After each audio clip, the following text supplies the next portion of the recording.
کا سوار ہوگا اللہ۔ اور پھر اس نے یہ اصرار کیا کہ حضرت آپ سوار نہیں، انہوں نے کہا یہ نہیں ہو سکتا، اگر میں انصاف نہیں کروں گا تو پھر زمین پر انصاف کون کرے گا؟ پھر یہ ناانصافی میں نہیں کر سکتا۔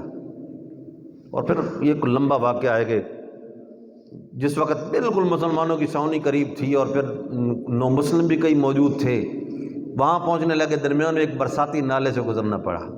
اتفاق کی بات، سواری کی ڈیوٹی جو تھی اس وقت، باری جو تھی، نمبر تھا وہ غلام کا تھا۔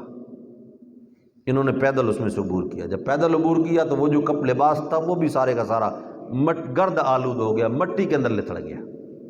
جب سامنے گئے تو لوگ پہچان نہ سکے، لوگ غلام کو امیر المومنین سمجھ کے مل رہے ہیں، اور وہ بیچارہ گھبرا کے کہتا ہے میں امیر المومنین نہیں ہوں، امیر المومنین تو یہ ہیں۔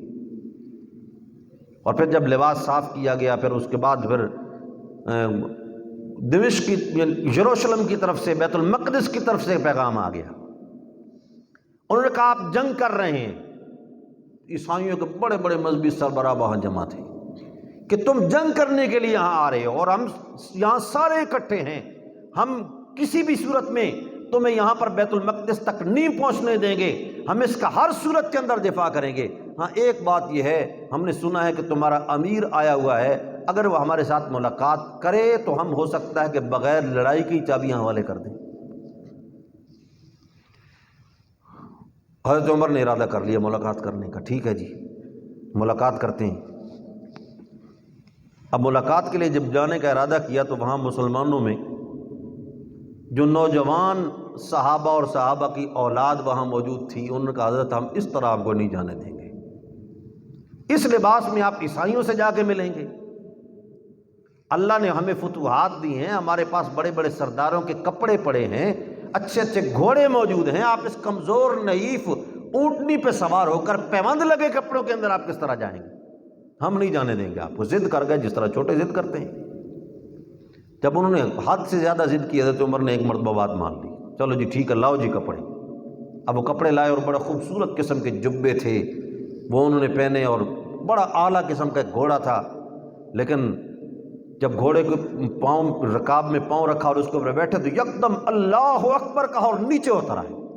ان کا میں اس طرح نہیں جا سکتا، تم مجھ سے ناراض ہوتے ہو یا راضی ہوتے ہو، خدا کے لیے مجھے اپنا لباس دو اور مجھے اپنی سواری دو، میں اس طرح اس لباس میں نہیں جا سکتا ہوں وہاں پر۔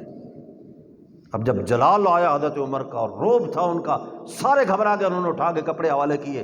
حضرت عمر نے وہی لباس پہنا 11 پیوند والا، اور اپنے اونٹ کے اوپر سوار ہو کر جب یروشلم اس کا نام ہے، بیت المقدس کا پرانا نام ہے، جب یروشلم کے اندر اور بیت المقدس کے اندر وہ جہاں پر پہنچے تو وہاں انہوں نے بہت لمبی قطار بٹھائی ہوئی اپنے مذہبی پیشواؤں کی، اور وہ دور سے بیٹھ کر یعنی نظارہ دیکھ رہے ہیں امیر المومنین کے آنے کا۔ جب حضرت عمر وہاں پر پہنچ گئے، انہوں نے 2-4 سوال کیے، اس کے بعد چابیاں سامنے رکھ دی۔ حضرت عمر نے کہا یہ کس طرح ہوا؟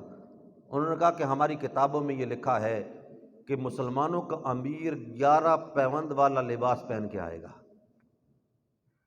اور وہ جب 11 پیوند والا لباس پہن کے آئے گا، اگر اس کے ساتھ کسی نے لڑنے کی جرت کی تو ملیا میٹ ہو کے رہ جائے گا۔ اب حضرت عمر نے کہا کہ یہی چیز تھی جو اللہ رب العزت مجھے وہ لباس نہیں پہننے دیتا تھا۔ انہوں نے اس پیوند لگے لباس کو دیکھ کر چابیاں ہی حوالے کر دی، اور بغیر لڑائی کے بیت المقدس فتح ہو گیا، اور اسلام میں پہلی مرتبہ بیت المقدس کی فتح جو حضرت عمر رضی اللہ عنہ کے زمانے کے اندر ہوئی۔ اور بیت المقدس کی فتح کوئی عام فتح نہیں تھی، روم والے لوگوں کے لیے تو موت کا گویا کہ سبب بھی یہی تھا کہ مسجد اقصی ان کے ہاتھ سے چلی گئی، اور ان کے ہاتھ سے بیت المقدس نکل گیا، ہیکل سلیمانی نکل گیا۔ اب ان کے ہاں تو ایک بہت بڑی یعنی تکریم کی، اعزاز کی ایک علامت تھی۔ اب اس کے بعد چند دنوں کے اندر اندر روم کی سلطنت ختم ہو گئی، اور اللہ کے رسول کا وہ وعدہ پورا ہوا۔ فرمایا اذا ہلک کسریٰ فلا کسریٰ بعدہ واذا ہلک قیصر فلا قیصر بعدہ۔ فرمایا کسریٰ کا لقب بھی دنیا سے نیست و نابود ہو جائے گا، قیصر کا لقب بھی دنیا سے نیست و نابود ہو جائے گا۔ اس کے بعد کسی حکومت میں نہ کوئی کسریٰ نام کا حاکم ہوگا، نہ قیصر نام کا کوئی حاکم ہوگا۔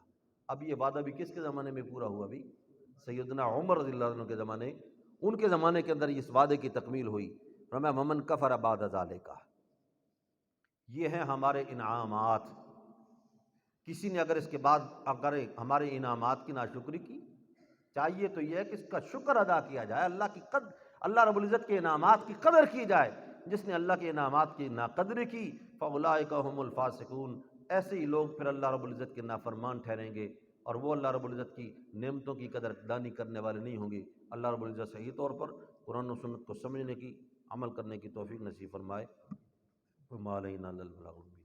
آئندہ درس چھٹی ہوگی، ہمارے مدرسے کے اندر امتحان چل رہے ہیں، لہٰذا آئندہ ہفتہ جو ہے وہ درس نہیں ہوگا، اس کے بعد انشاءاللہ اپنے تسلسل سے درس جاری رہے گا۔ الحمدللہ رب العالمین والعاقبۃ للمتقین والصلاۃ والسلام علی سیدنا محمد وآلہ وصحبہ اجمعین۔ رب اغفر وارحم وانت خیر الراحمین۔ اللہم اعنا علی ذکرک وشکرک وحسن عبادتک۔